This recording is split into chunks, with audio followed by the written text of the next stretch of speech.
Então eu estou aqui no meu computador e para começar é o de sempre, né? Ir lá na página oficial do Tails e baixar a imagem ISO, o software, o programa que vamos instalar em um pendrive ou disco externo. Então aqui tem duas opções, você clica aqui para aprender como o Tails funciona, é basicamente tudo que a gente viu aí até agora, mas aqui é bem legal, ele mostra um overview com os recursos presentes no Tails, tira algumas dúvidas, mas se você já sabe o suficiente, então vem aqui, baixe Tails versão 4.11, é a versão atual no momento da gravação desse tutorial. Então aqui ele te dá três opções. Você vai baixar para Windows, Mac ou distribuições Linux. Para esse exemplo, eu vou executar o passo a passo em uma máquina virtual, no nosso caso aqui, no VirtualBox. Então eu venho aqui embaixo ó, e escolho esta opção aqui ó, para máquinas virtuais, imagem ISO. Só que eu já fiz isso previamente, ele já está aqui na minha máquina, mas não é recomendado que você faça dessa forma. O recomendado é que você instale mesmo de verdade direto aí no boot da sua máquina principal. Então você vai vir aqui nessa opção ó, para pendrives USB, imagem USB. Ele vai direcionar para esta página aqui agora, ou você pode clicar aqui escolhendo o seu sistema operacional e ele vai te dar alguns passo a passos adicionais para te ajudar aí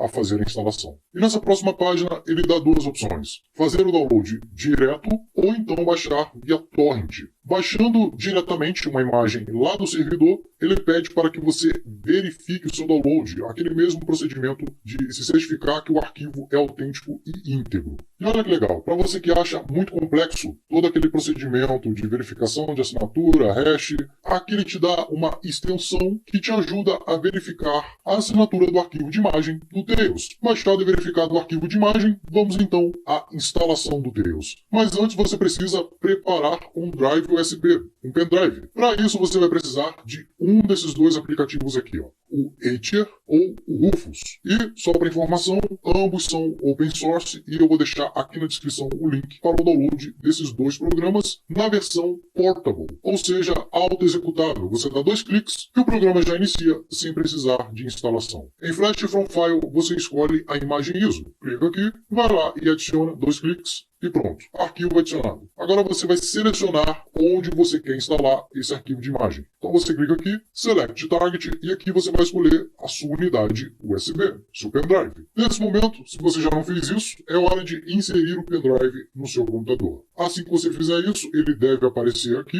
É recomendado que ele tenha pelo menos 8 GB de espaço livre e é recomendado também que você faça a formatação do pendrive antes de utilizar o Etcher. Pendrive inserido e formatado, clique em Select e aí vai aparecer a opção de Flash. Clique em Flash, ele vai pedir permissão para acessar o processador de comandos do Windows, você aceita e ele vai começar a instalar o Tails no seu pendrive. Vai tornar o seu pendrive em um sistema operacional portátil com Tails. Finalizado o Flash, ele vai demorar aqui cerca de mais um minuto para validar aqui a instalação e depois, finalmente, o seu pendrive bootável já estará pronto. Agora, para a gente saber se tudo deu certo, a gente precisa instalar o Tails para valer, na prática. Então eu estou aqui no meu VirtualBox e eu vou acessar uma das máquinas virtuais, vou escolher o Linux Mint, dá dois cliques, que é como se eu estivesse pressionando o botão Power. Lembrando mais uma vez, você vai fazer isso direto na sua máquina e não em uma máquina virtual. A vantagem de usar o Tails em uma máquina virtual é que você não precisa reiniciar a sua máquina para fazê-lo funcionar, para ele apagar os dados após desligá-lo, porque basta você ir lá, fechar o sistema operacional da máquina virtual e tudo que foi registrado na memória RAM virtual, da máquina virtual, será apagado similar ao seu computador principal. Só que tem um problema, tem alguns problemas listados aqui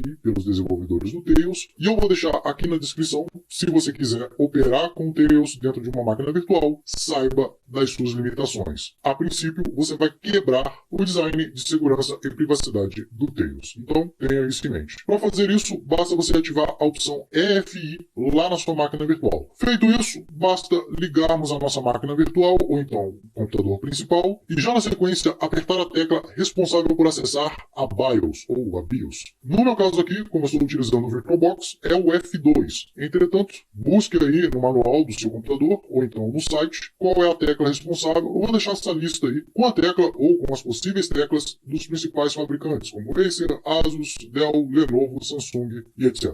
Tem até uma tecla que você já entra direto no gerenciador de boot do seu computador, da BIOS. No meu caso aqui é o F7, no entanto, busque aí qual é equivalente para o seu computador. Acessando a BIOS, você vem aqui em Boot Manager. Vai abrir esse menu e você vai escolher a opção UFI USB Drive, ou disco USB, ou disco removível. Vai depender da BIOS do firmware da sua máquina. Se ele não aparecer, é porque não deu certo a instalação do Tails, ou você utilizou um pendrive muito pequeno, com espaço menor que 8 GB, ou porque o pendrive não foi formatado previamente, ou então algum arquivo foi corrompido durante o processo de instalação. A boa notícia é que você pode repetir todo o procedimento com calma e com cuidado, costuma funcionar. Caso contrário, pode ser um erro interno no seu pendrive. E aí não tem jeito, você vai ter que usar outro pendrive, ok? Selecionou o disco USB, basta dar Enter.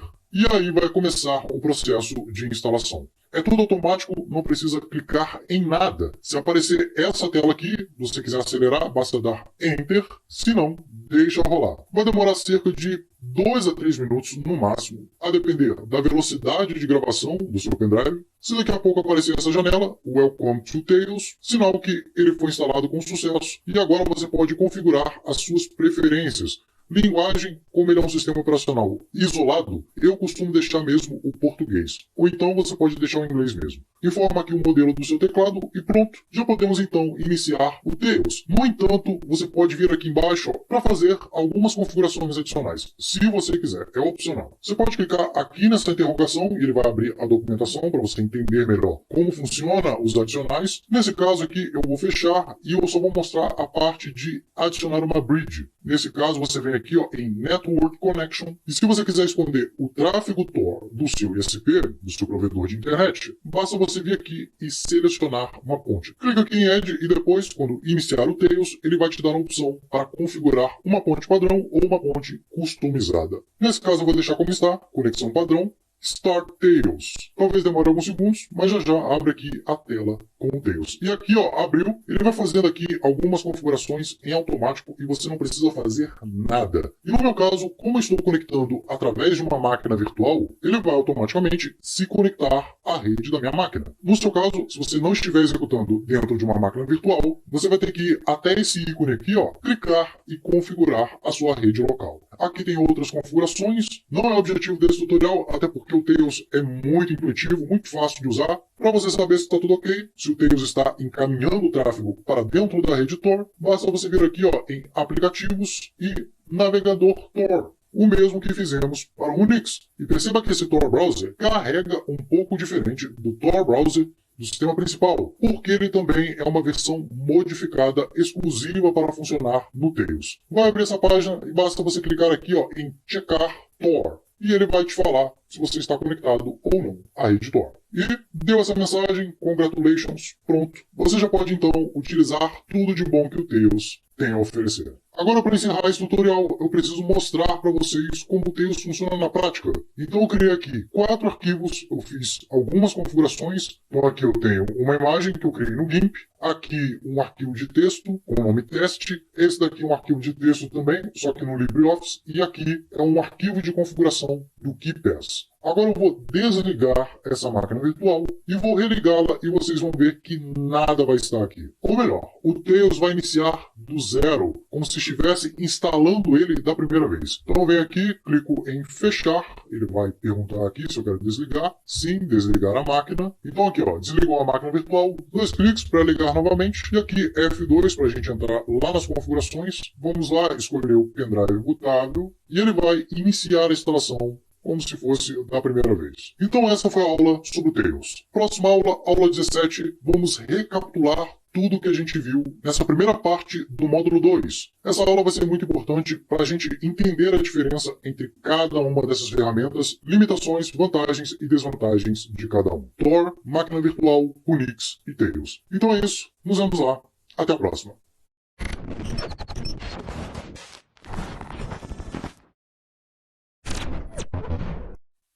Olá, membros, sejam muito bem-vindos à aula 16 do nosso curso de Anonimato e Deep Web. E hoje nós vamos falar sobre sistema operacional amnésico, neste caso, o Tails. Até agora você aprendeu usar o Tor Browser para navegar na rede Tor e obter privacidade, anonimato e segurança, usar o Tor Browser em uma máquina virtual, isolado do sistema operacional, e usar o Unix, que não é uma, mas sim duas máquinas virtuais, cujo tráfego é todo encapsulado para dentro da rede Tor através da segunda máquina virtual, que é a Gateway. Pois hoje você vai aprender o nível 4 de privacidade, usar um sistema operacional amnésico que força todo o tráfego pela rede Tor, assim como o Unix, só que ele é armazenado em um disco externo bootável, que vai até a última camada da nossa estrutura. Ele vai até o sistema de host, o sistema principal, e você também tem parte da infraestrutura, já que ele carrega a partir de um disco externo, a partir de um pendrive, um dispositivo portátil. Na última aula eu mostrei como ativar o Live Mode no Unix.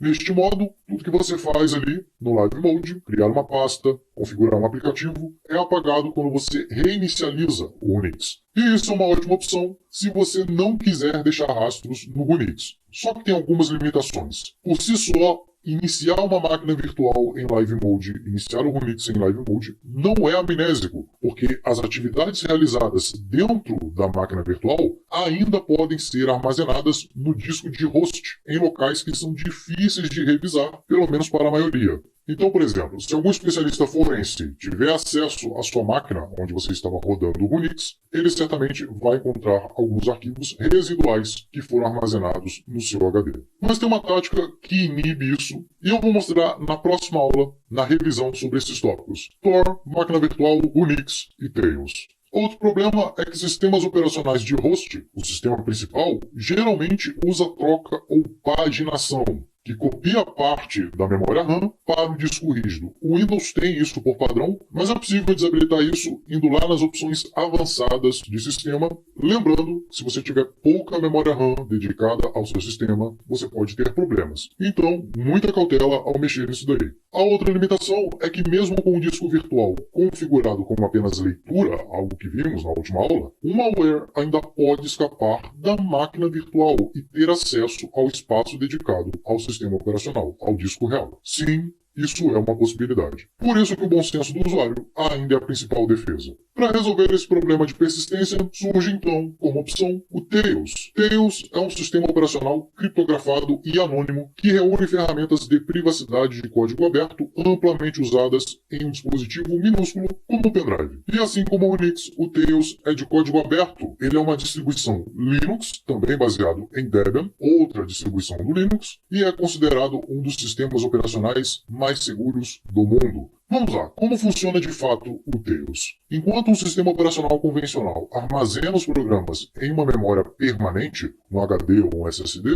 o Tails foi projetado para rodar em uma memória flash, ou memória volátil, como é o caso da memória RAM. Na verdade, a palavra Tails é um acrônimo para The Amnesic Incognito Live System. Daí vem a designação amnésico. A memória é totalmente apagada quando você desliga o Tails, eliminando quaisquer possíveis rastros. Na prática, se o seu pendrive USB com o Tails for perdido ou comprometido, não haverá informações pessoais a coletar sobre você, já que apenas os arquivos de carregamento básico do sistema e não das aplicações são armazenados nesse dispositivo. Ou seja, com o Tails você pode temporariamente transformar seu computador pessoal em uma máquina segura, ou você pode ficar em segurança ao usar o computador de terceiros, de outra pessoa. Assim como eu fiz para o Unix, eu listei aqui os principais recursos do Tails. Ao contrário do Unix, o Tails é muito simples de instalar e de usar. O ambiente desktop é bem atrativo e intuitivo, ideal para usuários iniciantes. Por padrão,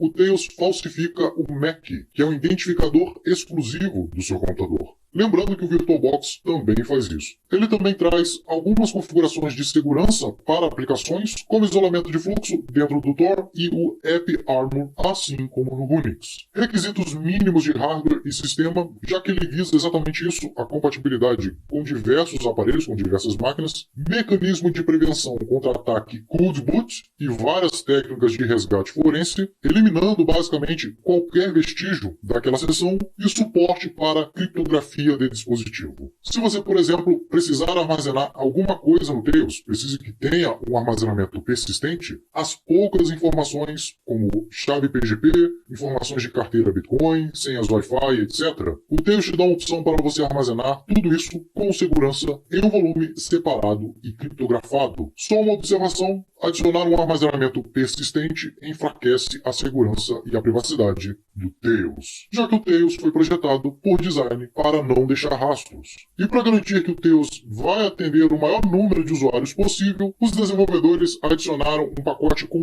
vários aplicativos, já que o Tails só permite adicionar outros aplicativos, criando uma memória persistente dedicada a esses apps. Aplicativos de edição nós vamos encontrar o GIMP, o Audacity para edição e aprimoramento de áudio e o famoso LibreOffice, que é uma versão alternativa open source do Office da Microsoft. Você vai encontrar os melhores aplicativos de criptografia, como o Lux, que é exclusivo para distribuições Linux, o VeraCrypt, que já falamos aqui nesse curso, o GNU-PG, que é usado para gerar e verificar assinaturas digitais, assinaturas criptográficas, o KeePass, que é um gerador de senha. Ele já vem também com o cliente de e-mail Thunderbird, com o Enigmail para suporte ao OpenPGP, o OnionShare, que já vimos na última aula, um teclado visual do GNOME para se proteger contra captura de digitação, porém achei muito pouco prático, a Electrum, famosa carteira de Bitcoin, o FFmpeg para gravar e converter áudio e o MET para anonimizar metadados de arquivos. Quando você cria um arquivo no seu computador, é criado ali, é gerado vários metadados e esse programa anonimiza essas informações.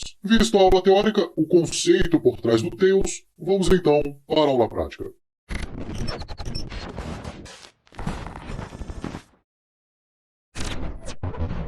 A primeira coisa que você precisa ter em mente é que não existe uma solução mágica que resolva todos os seus problemas. Baseado em seu modelo de ameaça, como vimos na aula 7 do módulo 1 desse curso, qual solução tecnológica é melhor para você e se comportar conforme as limitações de cada uma. Para te ajudar nessa escolha, eu criei esse fluxograma aqui. Então eu começo com a seguinte pergunta: você pode deixar rastros do seu acesso no computador? Se a resposta for sim, você segue aqui no fluxograma. Agora, se a resposta for não, se você não pode deixar rastros no seu computador, então você já parte logo para o Tails. E aí, seguindo aqui no fluxograma, caso a resposta seja sim, você pode deixar rastros e baixar arquivos? Se a resposta for sim, segue aqui o fluxograma, mas se a resposta for não, por enquanto você pode utilizar o Tor no computador nativo. E aí, seguindo aqui para o próximo, esses arquivos podem conter código que faça requisições para a internet ou um código malicioso, ou seja, você pode baixar arquivos que há um risco de ser malicioso, um vírus? Se a resposta for sim, você segue aqui abaixo, se não, você pode utilizar sim o Tor no computador nativo.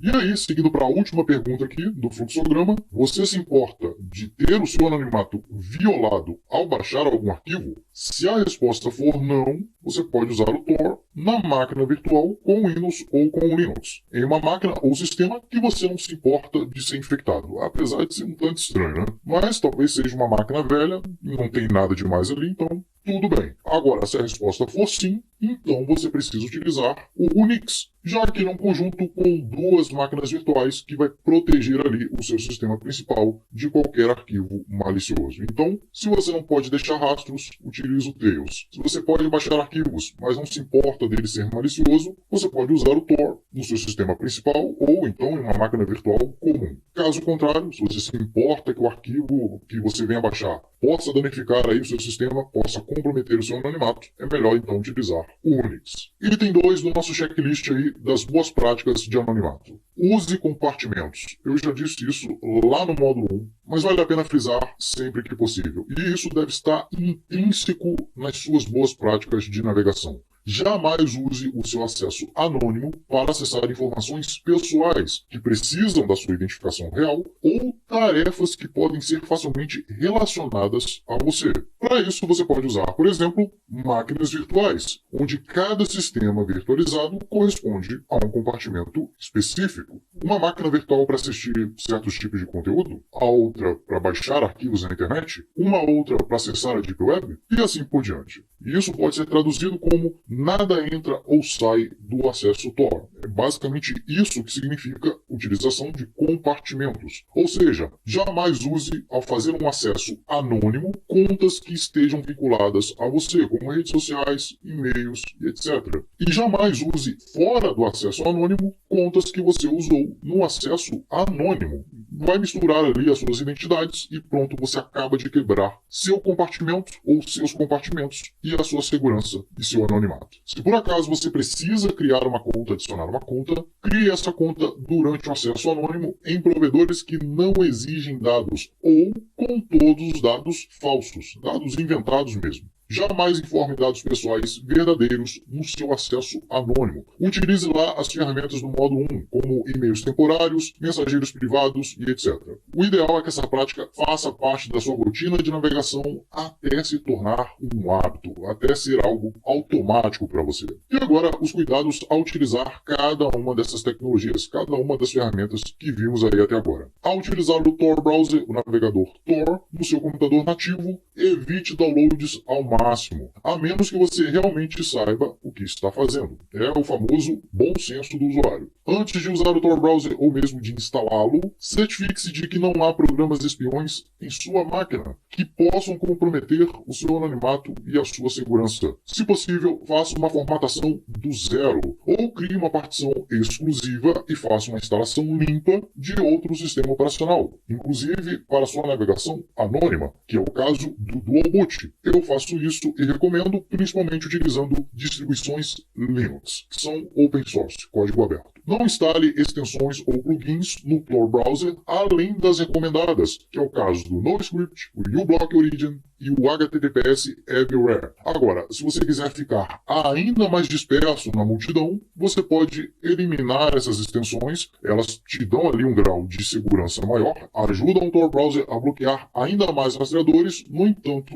você precisa ter em mente que ao utilizá-las, você cria uma identidade única sua. Então você vai fazer parte dos usuários que utilizam extensões no Tor. Então, para ficar ainda mais disperso, você pode utilizar nenhuma dessas extensões e use o Tor Browser no idioma padrão inglês americano. Desconfie também de todo e qualquer e-mail e arquivo enviado via anexo. Recomendo a revisão da aula 10, no qual eu fiz um guia essencial de cibersegurança para você tomar alguns cuidados não só ao navegar na internet, mas também ao gerenciar tudo que ajuda você a se conectar com a internet. Seu computador, os demais aparelhos que compartilham a sua rede e até o seu modem Wi-Fi. Mantenha ele atualizado e configurado com segurança. E por fim, última dica, se você baixou o arquivo, faça imediatamente uma varredura utilizando o seu antivírus. Sim, é recomendado que você tenha um. Ou então, se você não tiver, você pode usar esse site aqui chamado Vírus Total. Ele tem uma base de dados com análise de diversos antivírus e ele vai te dizer ali qual é a probabilidade desse arquivo ser malicioso ou não. Isso vai te ajudar a identificar potenciais arquivos maliciosos e assim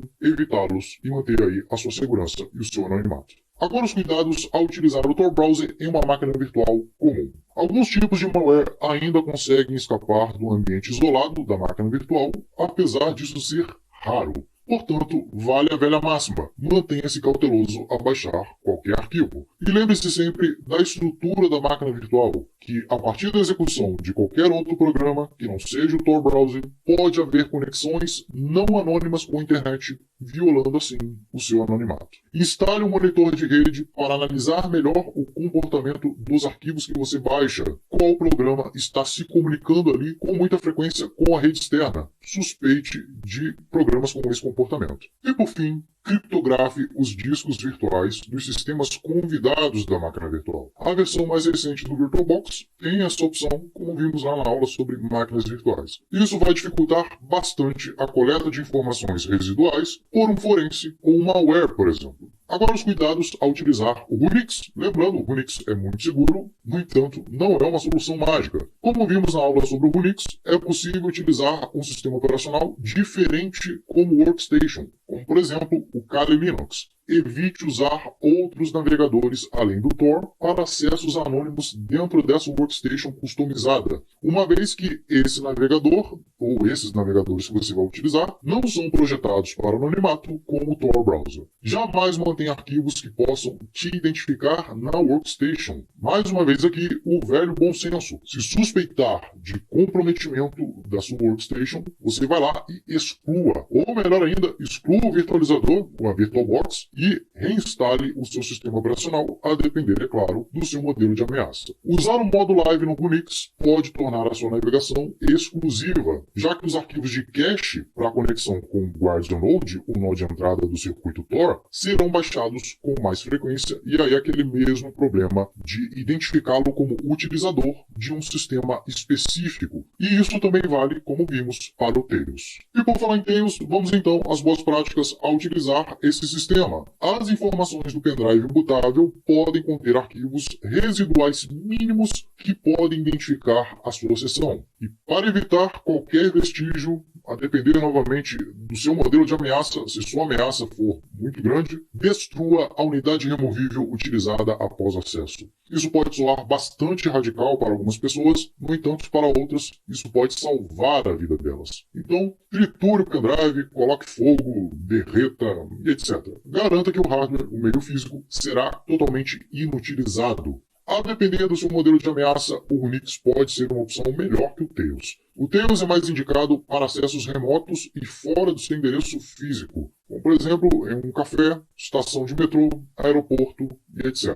Evite realizar muitas sessões diárias com o Tails ou usá-lo diariamente, por conta lá daquele problema com os arquivos de cache do nó de entrada, o nó guardião. Já que ele é amnésico, sempre que você inicia o Tails, ele limpa todo o cache, o nó de entrada vai saber que você utiliza o Tails. E aí um usuário, um participante da rede malicioso que tenha um nó de entrada e um nó de saída exatamente no momento da sua conexão, o que é muito difícil, mas não é impossível, ele pode fazer uma correlação e quebrar o seu anonimato. Se esse for o seu caso, ou seja, para uso contínuo ou talvez diário, prefiro o Unix em modo persistente. E por fim, algumas coisas fogem do escopo de proteção do Tails. O Tails não te protege, por exemplo, contra ataques de BIOS, ou seja, se a sua BIOS estiver infectada, o firmware da sua máquina, ou o hardware mesmo do seu computador estiver comprometido, como um keylogger, por exemplo, nem o Tails, nem o Unix e qualquer outro sistema vai conseguir te proteger disso, pelo simples fato de que o seu anonimato, a sua privacidade e a sua segurança já foi quebrado antes de usar essas ferramentas. Então, não existe milagre aqui. E só a título de informação, um keylogger é um componente ou dispositivo de hardware, ele pode ser também um aplicativo, que grava secretamente as teclas pressionadas em um teclado. Então ele coleta o que você tecla ali no seu computador. Então, muito cuidado aí ao levar o seu computador em qualquer profissional aí de esquina. Enfim, essa foi a aula. Eu sei, foi muito densa, muita informação. No entanto, há muito mais coisa. Não caberia tudo nesse curso. Seria necessário aí, talvez, um curso exclusivo só para boas práticas de segurança, anonimato e privacidade ao trafegar na internet regular, ou mesmo na Deep Web. E por falar em Deep Web, a próxima aula será sobre segurança ao navegar na Deep Web, que será a aula anterior à nossa navegação na prática dentro das redes ocultas da Deep Web, ou, se preferir, Dark Web. Ok? Então é isso, nos vemos lá. Até a próxima aula.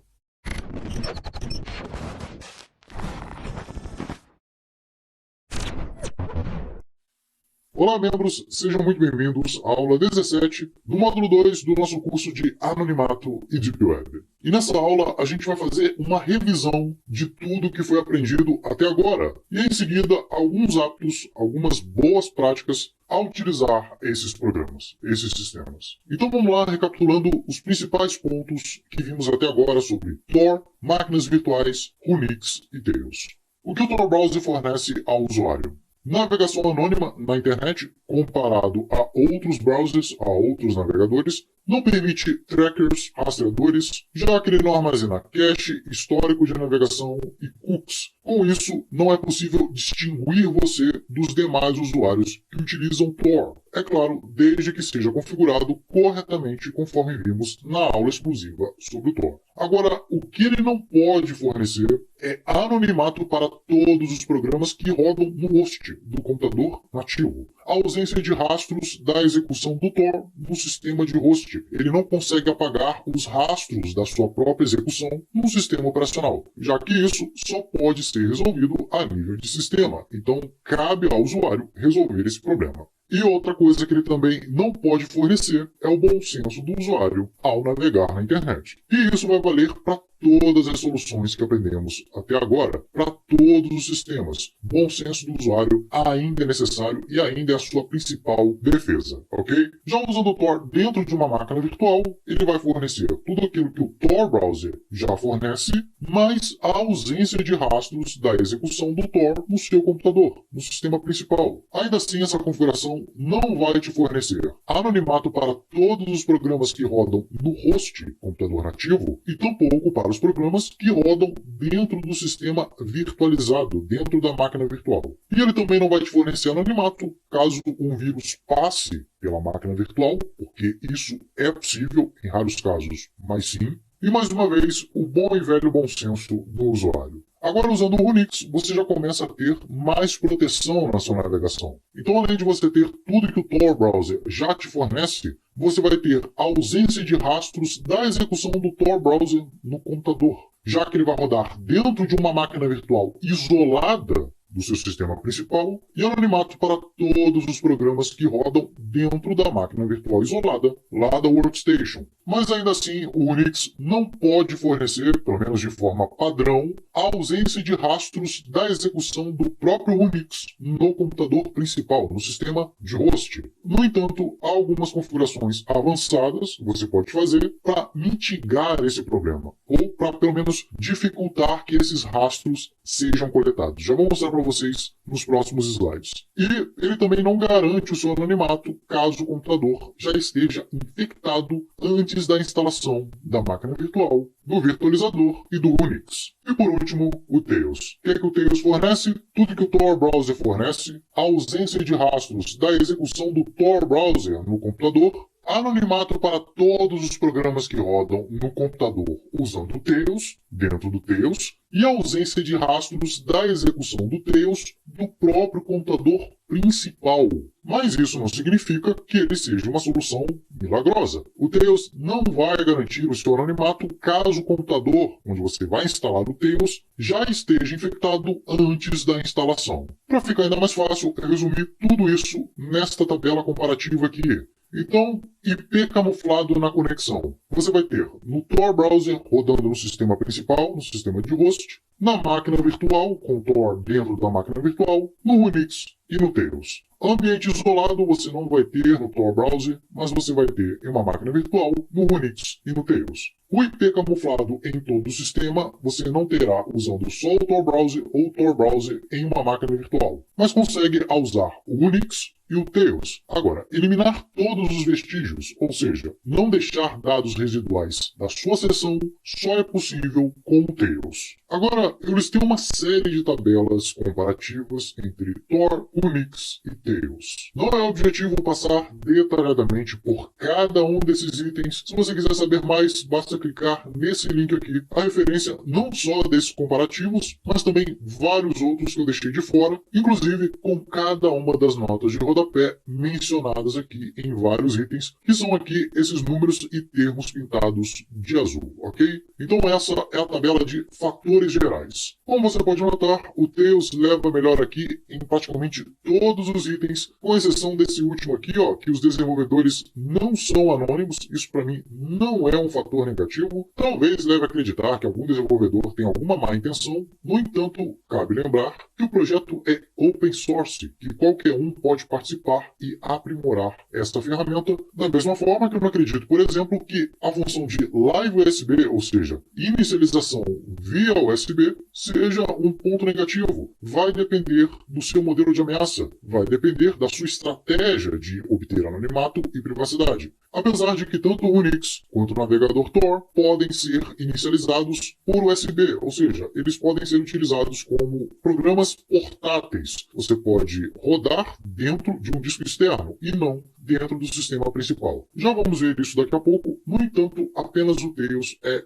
verdadeiramente amnésico. Agora o próximo comparativo, no quesito segurança de rede, o Unix leva melhor em quase tudo. Proteção contra endereço de IP, descoberta de localização, estação de trabalho, tudo isso só é possível com o Unix. Proteção contra vazamento de protocolo IP e DNS, você tem isso completo no Unix. Com o Tails, o navegador Tor depende de vários cuidados e não é de forma standard, padrão, eles não foram projetados para isso. E uma grande vantagem do Unix aqui é que ele tira vantagem das vanguardas. É uma configuração padrão da rede Tor, que foi lançada recentemente no protocolo, que protege contra a descoberta de guarda, ou seja, do nó de entrada, contra ataques de análise de tráfego correlacionado, algo que vimos na aula sobre o Tor. E aí, a única desvantagem do Unix é depender de uma gateway, de uma segunda máquina virtual. Mas é exatamente isso que garante o isolamento do Unix, a segurança aprimorada do Unix. E aí, mais uma vez, entra o seu modelo de ameaça. Para você, o que é importante? Ter um sistema amnésico, que não deixa rastros, ou é importante ter um sistema blindado, isolado, que garante que o seu endereço de IP não será vazado, caso você utilize o sistema com bom senso, é claro. Enfim, a decisão de quem ganha aqui esse comparativo, e todos os outros, depende diretamente do seu modelo de ameaça. Agora o próximo comparativo, impressão digital. E dessa vez o Unix leva melhor em todas elas. E veja que o Tails leva desvantagem em vários tópicos aqui. Por exemplo, impressão digital da rede. O ISP não consegue adivinhar que um diretório Tor não persistente está em uso. Então, utilizando da forma padrão, ou seja, não persistente, ele leva essa desvantagem. Lembrando que o Tails também tem uma opção de adicionar um modo persistente. Nesse caso, você vai quebrar a segurança padrão que ele tem de ser amnésico. A impressão digital da web do Unix é a mesma do Tor, algo que não acontece com o Tails devido aí ao seu design amnésico. E tanto o anonimato por pressionamento de tecla, quanto a proteção contra vazamento do TCP/ISN da CPU, que vimos lá na aula sobre o Unix, não são cobertos nem pelo Tails e nem pelo navegador Tor. E essa daqui é uma tabela com as ameaças de evasão por proxy. Foi uma série de ataques, de exploits, foram 13 ao todo, realizados em cada sistema e em uma variação de cada um. E aqui, como você pode ver, o Unix conseguiu segurar várias delas, enquanto o Tails e o Tor falhou na maioria. E aonde teve a falha significa que o endereço de IP ou a localização do usuário foi comprometida. E por fim, uma comparação das questões forenses, os resíduos deixados por cada um. E, obviamente, o Tails vai se dar bem aqui em todas elas, já que ele foi concebido para não deixar rastros. Também é possível transformar o Unix em amnésico, desde que você utilize o Live Mode. Desligou o computador, apagou tudo. Entretanto, não vejo isso como muito prático. Então, para mim, o Tails leva a mesma vantagem nisso daí, mas em contrapartida, pelo fato do Tails ser amnésico por padrão, todos os arquivos de cache com as informações dos nós de entrada, os nós de guarda, são apagados a cada nova sessão. No caso, o nó de entrada vai saber que você utiliza o Tails e isso pode ajudar a distinguir você a criar uma impressão digital exclusiva sua. Ou seja, cada ferramenta terá seus prós e seus contras. Agora, como dificultar uma análise forense utilizando o Unix? Então, a primeira coisa é criptografar o disco local, o disco onde está armazenado o seu sistema principal da sua máquina nativa, e instalar o Unix em um pendrive ou um disco externo e encriptar todo o disco. E aí você pode executar esse procedimento aqui, que eu estou deixando dentro da apresentação. Então, praticamente, você vai instalar um sistema operacional dentro do pendrive, depois vai instalar o VirtualBox nele e depois vai instalar o Unix. E isso, basicamente, vai trazer duas vantagens. O uso da mídia externa reduz o risco de outros sistemas operacionais infectarem o sistema operacional de host do Unix. Então, ele vai ficar isolado em um pendrive externo. E a segunda vantagem é que quando os discos do Unix, onde o Unix está instalado, não estiver em uso, eles podem ser removidos ou ocultados desse pendrive, desse drive USB. Além do fato de ser muito mais fácil transportar um pendrive do que um computador. Ou seja, você tem um baita ganho em portabilidade. Agora que você já sabe a diferença entre cada uma dessas tecnologias, as vantagens e desvantagens e limitações de cada uma, vamos então às boas práticas para manter o seu anonimato utilizando essas ferramentas.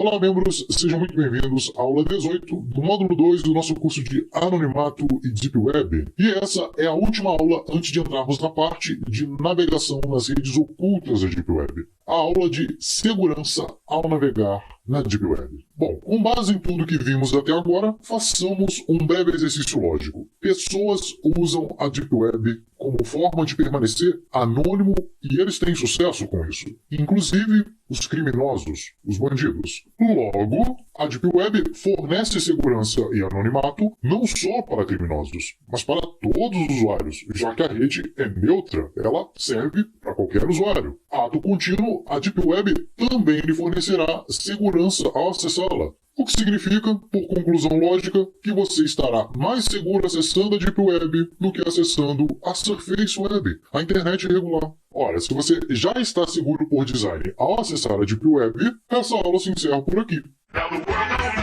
Claro que não. Até porque, ao navegar na Deep Web, haverá sempre um ponto de falha. Você somos falíveis. E o objetivo principal dessa aula é ajudar você a se precaver, a identificar as possíveis falhas que você venha a ter ao acessar a Deep Web. Erros e falhas que não necessariamente estão ligados às ferramentas tecnológicas que você usa, ao software ou programa que você usa para acessar a Deep Web, mas sim relacionados aos hábitos do usuário. E como o usuário lidar, como ele se comporta perante as limitações da ferramenta que ele está utilizando. Porque tais ferramentas tecnológicas não substituem o usuário de forma alguma. Então, não importa o quão seguro é um sistema, ele não pode impedi-lo de clicar, por exemplo, em um link e ir para a página de um golpista, ou baixar um anexo de e-mail ou um arquivo infectado com malware da Deep Web. Então, a primeira coisa que você deve ter em mente, que você deve gravar aí ou anotar se possível, sistemas operacionais, firewalls e antivírus. Nenhuma ferramenta tecnológica, por mais avançada que ela seja, por mais segura que ela seja, não substitui o bom senso do usuário, não substitui o usuário em si. Ao acessar a Deep Web, você estará exposto a muitos sites fraudulentos, black hackers e agentes do governo se passando por usuários e nem o software vai identificá-los para você. Nem o software, por enquanto, vai impedi-lo de contactar essas pessoas. Não é o propósito dessas ferramentas. Portanto, a melhor defesa ao acessar a Deep Web e o que vai te manter seguro lá é o seu bom senso, ou seja, você mesmo. E você pode começar mantendo as boas práticas ensinadas no guia da última aula. Da aula 17. Programas não se instalam sozinhos na sua máquina. Às vezes, principalmente quando você começa a executar tarefas importantes em um dos seus compartimentos anônimos, baixar arquivos da internet ou da Deep Web será inevitável. Se isso realmente não puder ser evitado, verifique se o arquivo que você está baixando pelo menos tem algumas dessas extensões abaixo e aí você analisa, de acordo com a extensão, se esse arquivo tem um risco alto de infectar a sua máquina ou não. Por exemplo, as extensões da esquerda são de arquivos executáveis capazes de modificar o sistema, bibliotecas ou então registros do seu sistema, do Windows, por exemplo.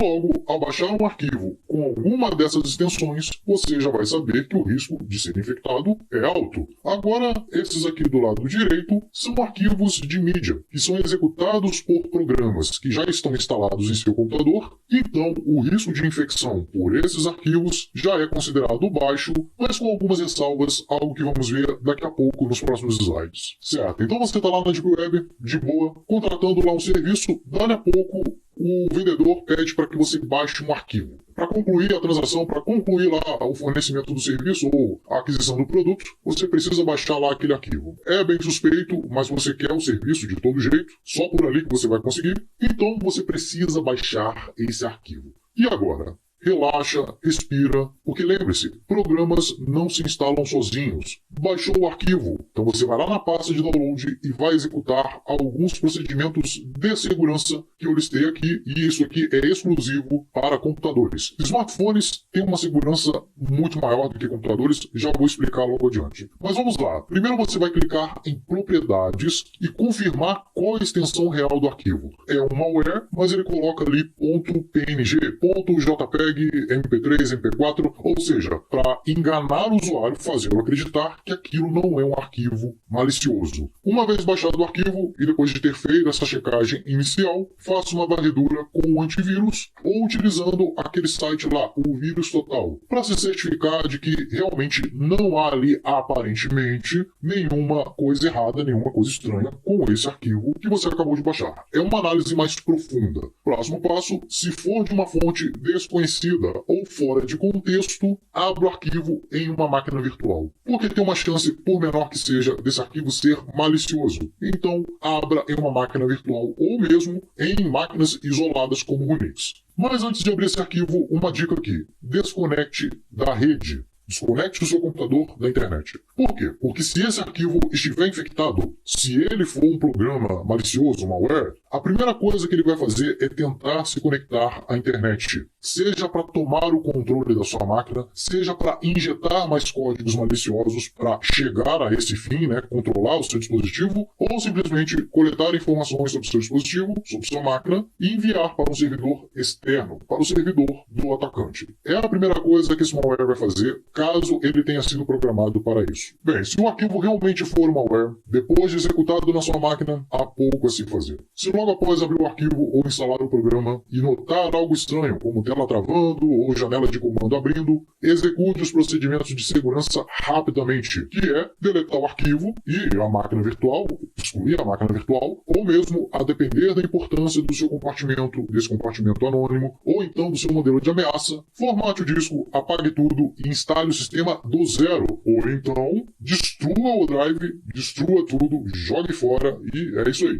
E aqui embaixo, só para informação, a Vírus Total, aquele site para escanear arquivo, foi adquirida pela Google. Logo, não espere privacidade nenhuma, alguns metadados certamente serão coletados e serão armazenados no servidor do Google. Se tiver um antivírus, prefira um antivírus. Agora outra coisa que você precisa saber é que PDFs não são inofensivos. PDFs são populares e, por conta disso, é um meio predileto para se transportar um malware. Sim, PDFs podem ser infectados. E o problema nem é o PDF em si, mas os programas que abrem esse arquivo, os leitores de PDF. Vulnerabilidades, versões desatualizadas e permissões intrusivas são algumas das principais causas de infecção por leitores de PDF. As infecções por PDF ocorrem basicamente de três formas. JavaScript já é utilizado há anos para infectar navegadores através de sites, bem como explorar vulnerabilidades em leitores de PDF. Comandos do sistema executa comandos para iniciar o malware. Ao abrir o PDF,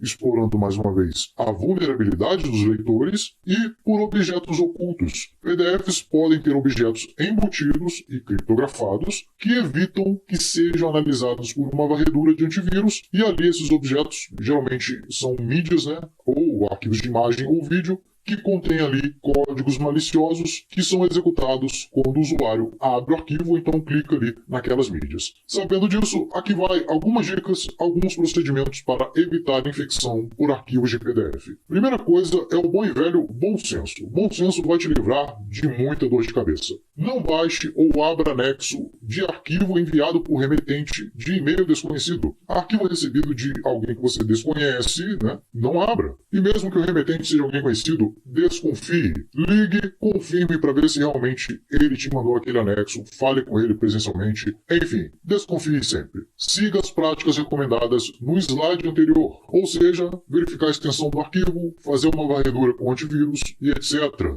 Mas se o arquivo estiver encriptado, não vai adiantar nada. O antivírus não vai detectar um malware. Sendo assim, desative o JavaScript lá do seu leitor de PDF. Geralmente você vai encontrá-lo lá no menu Arquivo ou Editar e depois em Preferências. Usando o Foxy Reader, por exemplo, você encontra essa opção em Gerenciador de Confiança. E, se possível também, recomendo ativar aqui o modo seguro, modo de leitura seguro do leitor aí de PDF. Nesse modo, algumas funcionalidades são desabilitadas, como por exemplo, clicar em links, abrir arquivos de mídia e etc. Outra permissão que é recomendado desativar é aquela onde o leitor executa arquivos não PDF, usando aplicativos externos. Se tiver essa opção, desative. Desative o leitor de PDF nos programas de inicialização do Windows, ou seja, para ele não iniciar junto com o sistema. Mantenha as macros desativadas, porque arquivos maliciosos vão persuadi-los a habilitar essas funções para ter acesso talvez a funcionalidades incríveis. Resista e não faça. A não ser, é claro, que o arquivo seja de uma fonte extremamente confiável e que tenha sido confirmado diversas vezes que aquilo é daquela fonte. Certifique-se de que o sistema operacional, o leitor de PDF, o programa e o antivírus estejam atualizados. Muitos programas não fazem atualização automática, então verifique isso aí. E por fim, isso daqui vale para qualquer situação, para qualquer arquivo. É uma dica global. Mantenha seus dados em backup e criptografados, porque caso você seja infectado, caso seja malware, ele não vai capturar seus programas, né, seus arquivos, destruir, corrompê-los e etc. Para isso, você pode usar a ferramenta nativa do Windows, o BitLocker, ou de preferência um programa open source. Eu recomendo aqui o VeraCrypt. Agora a pergunta que muitos fazem: preciso de um antivírus para acessar a Deep Web? Quando o sistema é seguro e possui um número pequeno de usuários, o incentivo para se criar um malware é muito baixo. Nesse sentido, se não há pessoas criando malware, muito dificilmente você será infectado ao usar esse sistema. Ou seja, nesse caso, um antivírus torna-se inútil, desnecessário, sem contar que um antivírus pode ajudar na segurança, mas às custas da sua privacidade e anonimato. É isso que precisa ficar claro aqui. Logo, a decisão de usar ou não um antivírus deve-se levar em conta 5 principais aspectos: bom senso e hábitos do usuário, óbvio. O antivírus pode até te ajudar, só que até certo ponto. Conhecimento técnico, quão você domina a ferramenta, qual o seu conhecimento em informática, em tecnologia da informação. Quanto maior o conhecimento, menor a necessidade de um antivírus. Modelo de ameaça. Se a sua preocupação for privacidade, talvez não valha a pena ter um antivírus, já que é um ente ali centralizado, tendo acesso a um monte de arquivos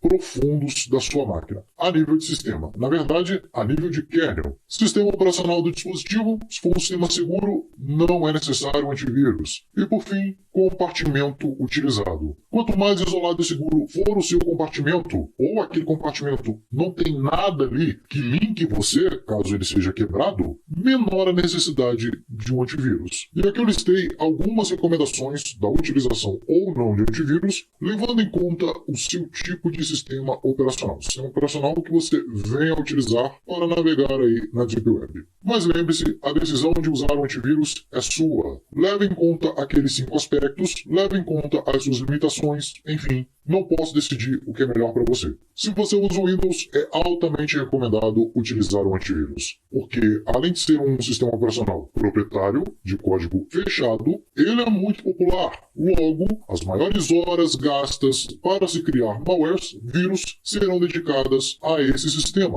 Logo, a chance de você ser infectado é muito maior. Para usuários avançados, eu recomendo o Windows Defender, que já dá conta. É melhor você ter um antivírus de uma única empresa, que já vai coletar seus dados mesmo, que é a Microsoft, do que ter uma outra empresa coletando esses dados sobre você. macOS apenas para usuários iniciantes. Se você for um usuário avançado, não se preocupe, porque esse sistema tem um modelo forte de segurança. Ele é centrado na segurança do usuário. Principais distros Linux, desnecessário na maioria dos casos, nas principais distribuições Linux, porque o sistema é seguro por design, visto que ele é open source. iOS, sistema operacional mobile da Apple para iPhones, também desnecessário, visto que o sistema possui grandes restrições à instalação de aplicativos não oficiais. Então, fique tranquilo. E o mesmo vai para Android. Também é desnecessário, visto que, mesmo que você instale um app fora da loja oficial, que é possível no caso de Androids, não há nada que o antivírus possa fazer, uma vez que o próprio usuário já concedeu ao aplicativo o acesso ao sistema. Outra dica importante que eu já mencionei no módulo 1 desse curso: quanto mais programas, menor será a sua privacidade. Privacidade envolve ser minimalista.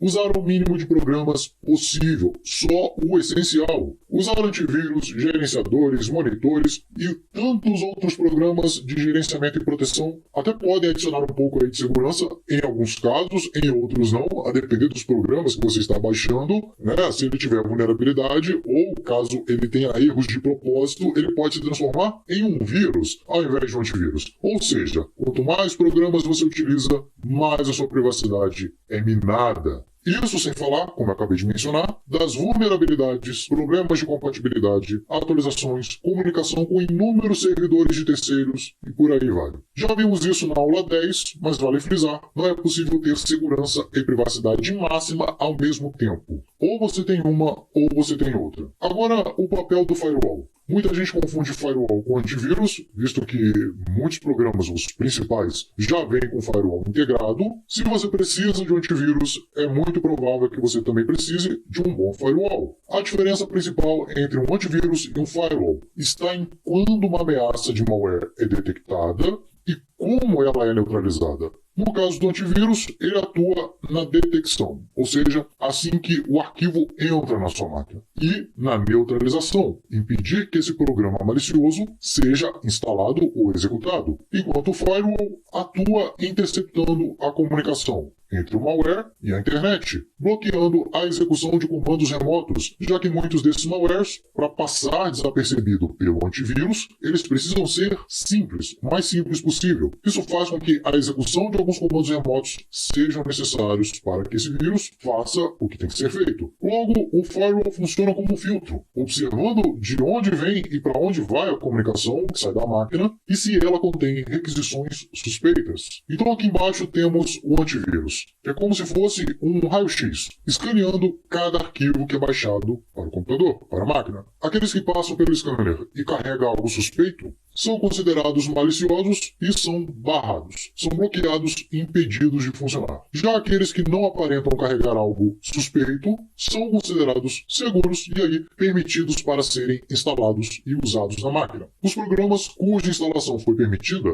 se conectam com a internet para enviar e receber informações. E é nesse momento que esse tráfego é filtrado pelo firewall, que bloqueia as conexões consideradas suspeitas e permite aquelas consideradas seguras, tanto de entrada quanto de saída. Ou seja, o firewall funciona como um segundo filtro. Mesmo que o malware consiga enganar o antivírus, ele ainda precisa enganar o firewall. E uma vez que o malware conseguiu ter sucesso, ou seja, ele ultrapassou o filtro do antivírus e o filtro do firewall, aí você tem problemas. Uma vez instalado, o malware executa as ações na qual ele foi programado, como danificar ou trancar os arquivos da vítima com senha, encriptar os arquivos da vítima e pedir um resgate, que não deve ser pago de forma alguma, já que não há garantia de que ele vai liberar esses arquivos para você. E a outra opção, que é mais sutil, é o malware se conectar à internet de forma silenciosa, é claro, se ele conseguiu passar pelo firewall, para transmitir informações roubadas da máquina a servidores externos ou para fornecer o controle a um atacante,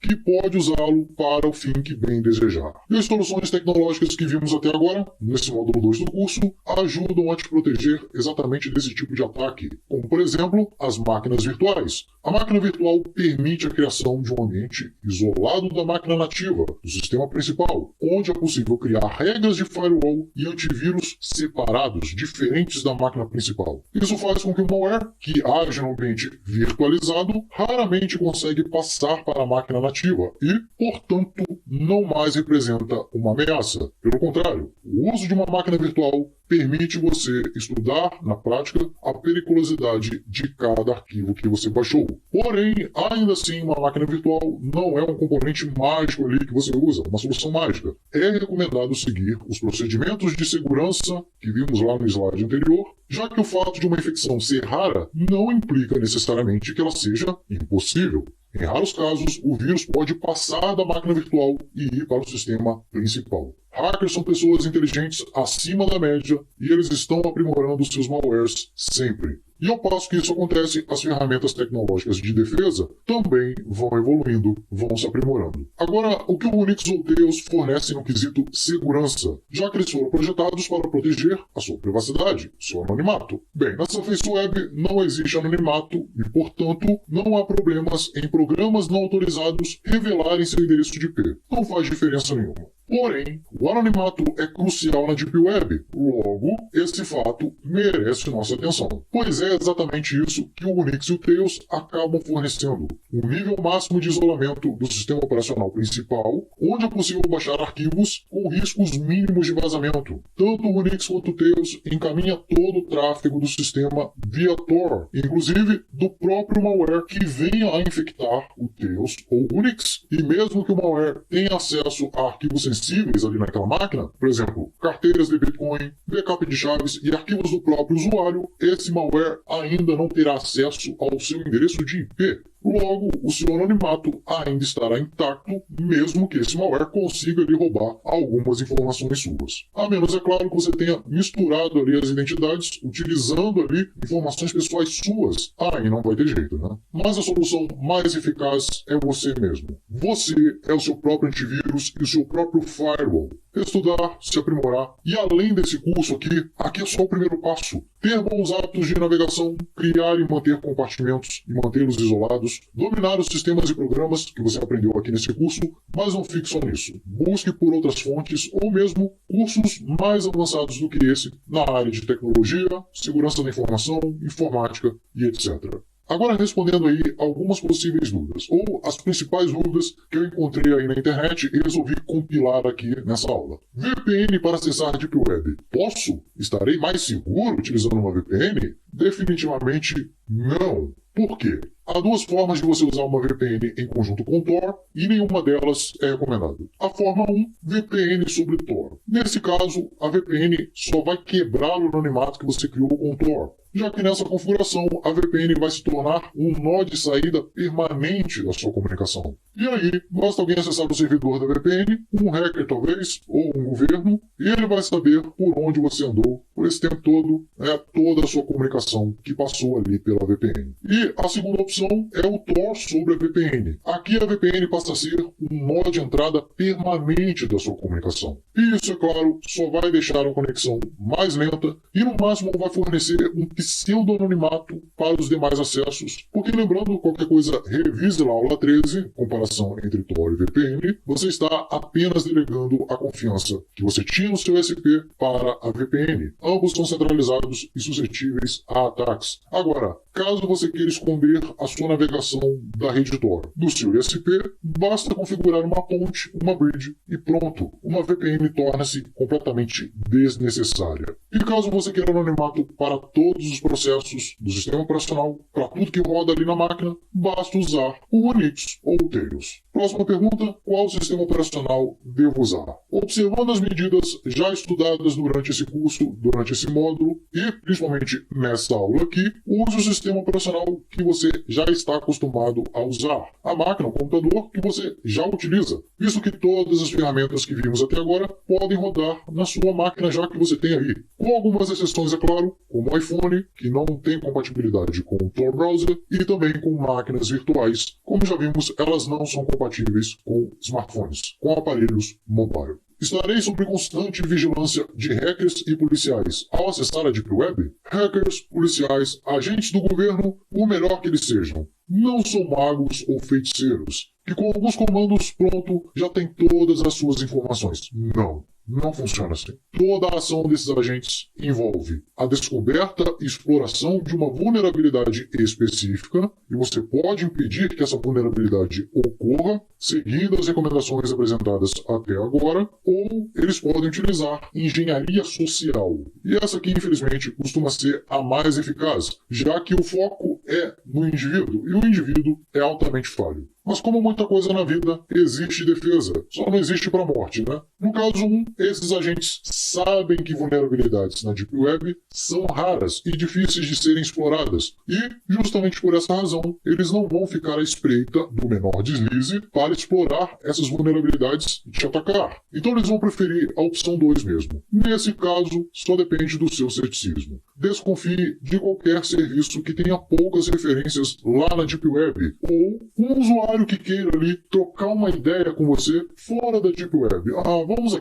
Vamos sair desse ambiente seguro, em anonimato, vamos conversar aqui fora, na Surface. Lá fora ele vai conquistando ali a sua confiança, pedindo seu e-mail, daqui a pouco tá pedindo seu número de telefone para marcar ali um bate-papo. Se alguém fizer esse convite, recuse educadamente. Porque lembre-se, a Deep Web é mais segura que a Surface Web. Ou então algum usuário da Surface Web, de fóruns no Reddit, querendo te indicar algum serviço ali específico, dizendo que aquilo é muito bom e tudo mais, desconfie. Na próxima aula já vamos navegar na Deep Web e lá vou dar algumas dicas de como acessar serviços mais confiáveis, digamos assim, com boa reputação. Por fim, ainda que esses agentes consigam descobrir o seu endereço de IP, por exemplo, isso pode, no máximo, permitir que alguém com uma ordem judicial ou com um grande poder de chantagem chegar até você. Mas não se preocupe, você não será intimado judicialmente se não cometer crimes segundo a máfia estatal. E é o que eu recomendo, que você não cometa crimes segundo o Estado. E vai precisar incomodar muita gente poderosa, ao estilo Daniel Fraga, para que alguém se preocupe em chantagear seu provedor de internet, visando conseguir todos esses seus dados, a partir do seu endereço de IP. Se o seu modelo de ameaça ou atividades que você vai executar na Deep Web requeira sigilo máximo, garanta que nenhuma informação sobre você, sobre sua localização, seja vazada e tenha ciência dos riscos envolvidos. Mais uma vez, se sua ameaça for muito grande, muito perigosa, criptografe todos os seus arquivos e discos, ou então destrui tudo. É claro, se você tiver tempo para isso. No entanto, lembrando aqui mais uma vez, se você não mexe com nada que é criminoso perante a máfia estatal, se você não está cometendo nenhum crime, não precisa se preocupar com nada disso. E é recomendado que você siga aí dentro das leis estatais. E por último, é uma dúvida bem pertinente. Acessar a Deep Web é ilegal? Olha, até a data da criação desse curso aqui, a maioria dos países, incluindo Brasil e Portugal, não possuem ou não chegou ao meu conhecimento legislações que proíbam acesso ao Tor, a rede Tor, ou às demais redes anônimas e descentralizadas da Deep Web. Porém, e eu espero que você tenha ciência disso, cometer crimes na Deep Web é ilegal, assim como cometer crimes em qualquer outro lugar. E eu não sou especialista nisso, logo, o menos indicado aí a te orientar. Portanto, se você quiser ter algum respaldo jurídico, busque orientação do seu advogado. Mas, no geral, se o seu objetivo é somente acessar a Deep Web para conhecer, curiosidade, sem participar de atividades específicas, tende a não ser um ato ilegal pelas máfias estatais, pelo menos por enquanto. Então encerramos aqui mais uma aula densa, com muito conteúdo. Se possível, revise essa aula de vez em quando, que é o que eu costumo fazer, como se fosse ali um diário. Eu sempre estou revisitando meus próprios vídeos, minhas próprias anotações, e eu sugiro aí, recomendo que você faça também, até que isso esteja bem ancorado, bem incorporado aí aos seus hábitos de navegação, ok? Próxima aula, navegando na Deep Web utilizando o Tor, através da rede Tor, que é uma das redes descentralizadas e ocultas da Deep Web. Então é isso, nos vemos lá, até a próxima.